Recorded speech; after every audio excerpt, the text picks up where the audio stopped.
complex objects to realize these requirements. And so what we try really hard to do is like not damage those components, but those are things which are internal to the fusion device, and this is not something that you would consider about, like, it would, as you say, destroy human civilization, because that release of energy is just inherently limited because of the fusion process. So it doesn't say that there's zero. So you asked about the other feature of it, that it's safe. So it is, the process itself is intrinsically safe, but because it's a complex technology, you still have to take into account consideration aspects of the safety. So it produces ionizing radiation instantaneously. So you have to take care of this, which means that you shield it. You think of like your dental x-rays or treatments for cancer and things like this. We always shield ourselves from this. So we get the beneficial effects, but we minimize the harmful effects of those. So there are those aspects of it as well too. Yeah. So we'll return to MIT's Plasma Science and Fusion Sure. Center, but let us linger on the destruction of human civilization, which brings us to the topic of nuclear fission. What is that? So the process that is inside nuclear weapons and current nuclear power plants. So it relies on the same underlying physical principle, but it's exactly the opposite of which actually the names imply. Fusion means bringing things together. Fission means splitting things apart.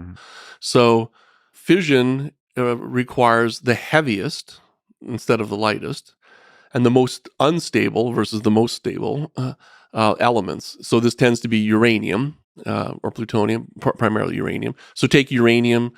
So uranium-235 is one of this is one of the heaviest unstable elements. And what happens is that this is fission is triggered by the fact that one of these subatomic particles, the neutron, which has no electric charge, basically gets in proximity enough to this and triggers an instability effectively inside of this, what is teetering on the border of instability, and basically splits it apart. And that's the fission, right? The fissioning. And so when that happens, because the products that are, and it kind of, it roughly splits in two, but it's not even that. It's actually more complicated. It splits into this whole array of lighter elements and nuclei.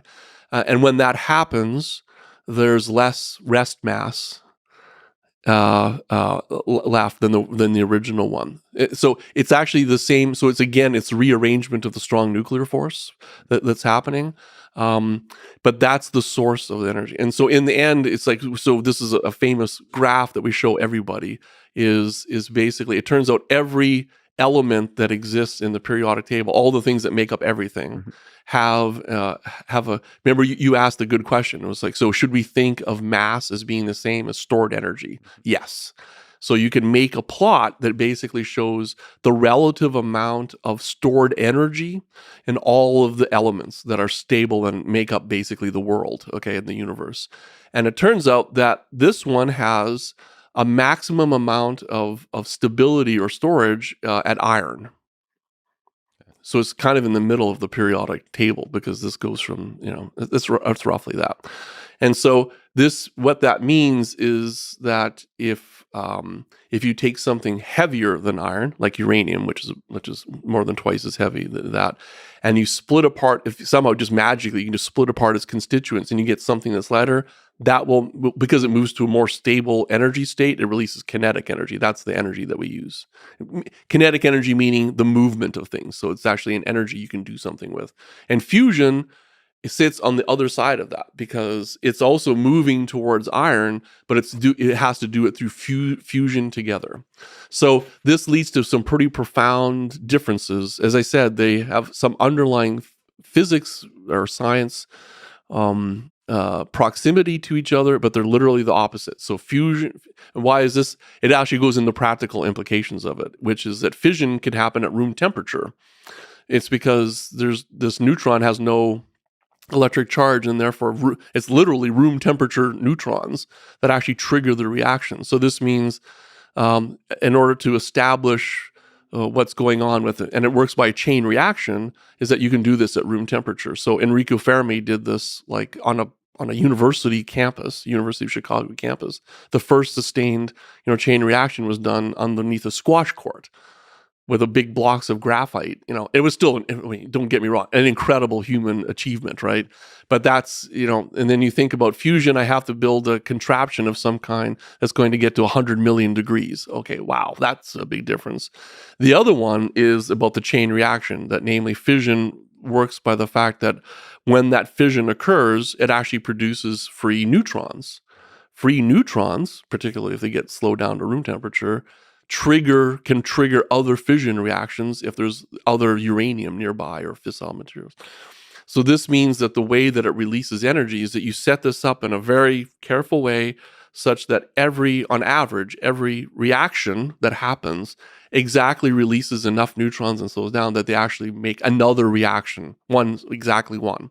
And what this means is that because each reaction releases a fixed amount of energy, blah, blah, blah, you do this, and then in time, this looks like just a constant power output. So that's how a fission power plant works. And so there's control of the chain reactions is extremely difficult and extremely important for It's very important. fission. And when you intentionally design it, that it creates more than one fission reaction per starting reaction, that it exponentiates away. Which is what a nuclear weapon is. Yeah. So how does an atomic weapon work? How does a hydrogen bomb work? Asking for a friend. Yeah. Yeah. So at its heart, what you do is you very quickly put together enough of these materials that can undergo fission with room temperature neutrons, and you put them together fast enough that what happens is that this process can essentially grow mathematically, like very fast. And so this releases large amounts of energy. So that's the underlying reason that it works. So you've heard of a fusion weapon. So this is interesting, is that but it's dislike fusion energy in the sense that what happens is that you're using fusion reactions but it increases the gain actually of the weapon rather than it's not a pure, at its heart, it's still a fission weapon. You're just using fusion reactions as a sort of an intermediate catalyst basically to get even more energy out of it. But it's not directly applicable to be used in an energy source.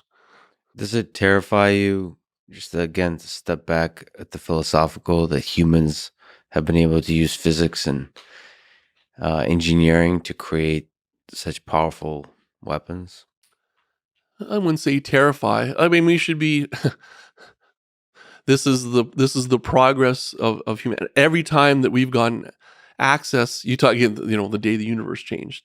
Those really changed when we got access to new kinds of energy sources. But every time you get access, and typically what this meant was you get access to more intense energy, right? That's what that was. And so the ability to move from burning wood to using coal to using gasoline and petroleum, and then finally to use this is that both the potency and the consequences are elevated around those things. It's just like you said, the way that nuclear fusion would change the world, I don't think, unless we think really deeply, we'll be able to anticipate some of the things we can create. There's going to be a lot of amazing stuff, but then that amazing stuff is going to enable more amazing stuff and more, unfortunately, or depending how you see on it, more powerful weapons. Well, yeah, but see, that's the thing. Fusion breaks that trend in the following way.